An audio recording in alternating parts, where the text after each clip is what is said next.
নমস্কার বন্ধুরা, আজ আপনাদের সঙ্গে সুজি দিয়ে দারুণ একটি মিষ্টি রেসিপি শেয়ার করব। এইরকম ভাবে আপনারা একদিন হলো বাড়িতে মিষ্টিগুলো বানিয়ে খেয়ে দেখুন। একদিন খেলে এই স্বাদ মুখে লেগে থাকবে। শীতকাল মানেই পিঠে পুলির খাবার দিন। তাহলে চলুন কিভাবে তৈরি করেছি দেখে নেওয়া যাক। প্রথমে একটা কড়াইয়ের মধ্যে দিয়ে দিচ্ছি 1 চামচ ঘি। আপনারা চাইলে এখানে ঘিয়ের পরিবর্তে সাদা তেলও ব্যবহার করতে পারবেন, তবে ঘিটা দিলে ফ্লেভারটা খুব ভালো আসবে। এখন আমি 1 কাপ দিয়ে দিলাম সুজি। ঘিয়ের মধ্যে খুব ভালো করে সুজিটা ভেজে নিতে হবে। গ্যাসের ফ্লেমটা লো টু মিডিয়ামের মধ্যে রেখে খুব ভালো করে সুজিটা ভেজে নেব, যতক্ষণ না পর্যন্ত খুব সুন্দর একটা গন্ধ বের হচ্ছে। অল্প একটু নুন দিয়ে দেব। যে কোনো মিষ্টি জাতীয় খাবারের মধ্যে একটু নুন দিলে খেতে ভালো লাগে। প্রায় 2 থেকে 3 মিনিট সময় নিয়ে সুজিটা ভালো করে ভেজে নিয়েছি।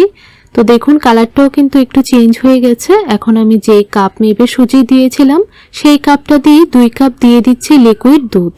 আপনারা চাইলে লিকুইড দুধের পরিবর্তে জলও ব্যবহার করতে পারবেন, তবে দুধটা দিয়ে তৈরি করলে কিন্তু খেতে আরো বেশি ভালো লাগবে।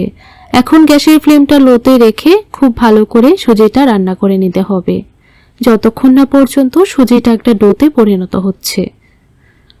তো দেখুন বন্ধুরা, সুজিটা খুব ভালো করে রান্না করে নিয়েছি। এরকম যখন ডোতে পরিণত হবে তখন আপনারা এই সুজির মিশ্রণটাকে একটা বাটির মধ্যে নামিয়ে নেবেন বা যে কোনো থালার মধ্যে নামিয়ে নেবেন। তো আমি একটা বাটির মধ্যে নামিয়ে নিলাম। এখন এই সুজির মিশ্রণটাকে ভালো করে মেখে নেব। যেহেতু সুজির মিশ্রণটা অনেকটা গরম আছে, তাই আমি একটা গ্লাস দিয়ে প্রথমে এরকম ভাবে একটু মেখে নিচ্ছি। একটু সময় গ্লাসটা দিয়ে এরকম ভাবে মেখে নিলে দেখবেন ঠান্ডা হয়ে যাবে। তারপর হাত দিয়ে ভালো করে মেখে নেবেন। আর একটু গরম অবস্থায় মেখে নিলে কিন্তু সুজির মিশ্রণটা খুব সুন্দর হবে, ডোটা খুব সুন্দর তৈরি হবে।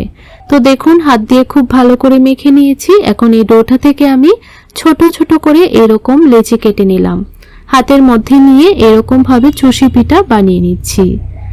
আমি একটু বড় করে চুষি পিঠাগুলো তৈরি করছি।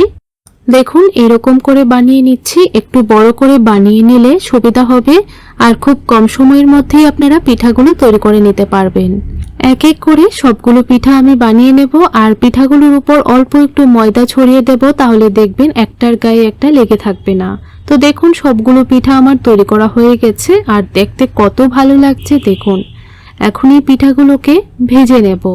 ভাজার জন্য আমি আগে থেকেই একটা কড়াইয়ের মধ্যে পরিমাণ মতো তেল ভালো করে গরম করে নিয়েছি। আপনারা অবশ্যই তেলটা খুব ভালো করে গরম করে নেবেন, তাহলে দেখবেন এই পিঠাগুলো খুব সুন্দরভাবে ভাজা হবে। গ্যাসের ফ্লেমটা মিডিয়ামে রেখে রান্না করবেন, তাহলে দেখবেন খুব সুন্দরভাবে কিন্তু তৈরি হবে। তো দেখুন কিছুক্ষণ পর নাড়াচাড়া করে দিচ্ছি। যখন দেখবেন তেলের মধ্যে এরকম ভাবে ভেসে উঠেছে তখন বুঝবেন খুব সুন্দরভাবে কিন্তু পিঠাগুলো ভাজা হয়েছে। এই দেখুন প্রথম ব্যাচের পিঠাগুলো ভেজে নিলাম, একইভাবে বাকিগুলোও ভেজে নেব। আর একসঙ্গে সবগুলো পিঠা ভাজা যাবে না, তাই আমি 2-3 বারে পিঠাগুলো ভেজে নেব। তো দেখুন বাকি পিঠাগুলো একইভাবে ভেজে নামিয়ে নিলাম। সবগুলো পিঠা ভেজে নামিয়ে নেওয়ার পর তেলটা একটা বাটির মধ্যে রেখে দিয়েছি। এই কড়াইটার মধ্যেই দিয়ে দিচ্ছি 1 কাপ চিনি। যতটুকু চিনি দিয়েছি সেই পরিমাণে দিয়ে দিলাম জল।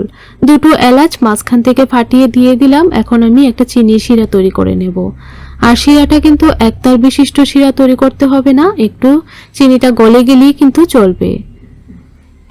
প্রায় 3 থেকে 4 মিনিট চিনি শিরাটাকে ভালো করে জাল করে নিয়েছি। চিনিটাও কিন্তু খুব সুন্দরভাবে গলে গেছে। এখন আমি ভেজে রাখা সুজির পিঠাগুলো দিয়ে দিলাম। সুজির পিঠাগুলো দেওয়ার পর ভালো করে নাড়াচাড়া করে মিশিয়ে নেব। প্রায় 2 থেকে 3 মিনিট রান্না করে নেব। প্রায় 2 থেকে 3 মিনিট রান্না করে নেওয়ার পর চিনির শিরা থেকে পিঠাগুলো খুব সুন্দরভাবে তুলে নেব। তো বন্ধুরা, আপনাদের কাছে এই সুজির পিঠা রেসিপিটি কেমন লাগলো কমেন্ট করে জানাবেন। আর আপনারা এই রেসিপিটা দেখে যদি একটু উপকৃত হয়ে থাকেন তাহলে ভিডিওটিতে লাইক, শেয়ার, সাবস্ক্রাইব করে আমার পাশে থাকবেন। তো দেখুন সবগুলো পিঠা শিরা থেকে ছেঁকে তুলে নিচ্ছি একটা প্লেটের মধ্যে। এইরকম ভাবে আপনারা একদিন হলো পিঠাগুলো বানিয়ে খেয়ে দেখুন। একদিন খেলে প্রায় দিন বানিয়ে খেতে চাইবেন। তাহলে আজ এই পর্যন্তই, দেখা হবে পরবর্তী ভিডিওতে। ততক্ষণ আপনারা খুব ভালো থাকুন, সুস্থ থাকুন।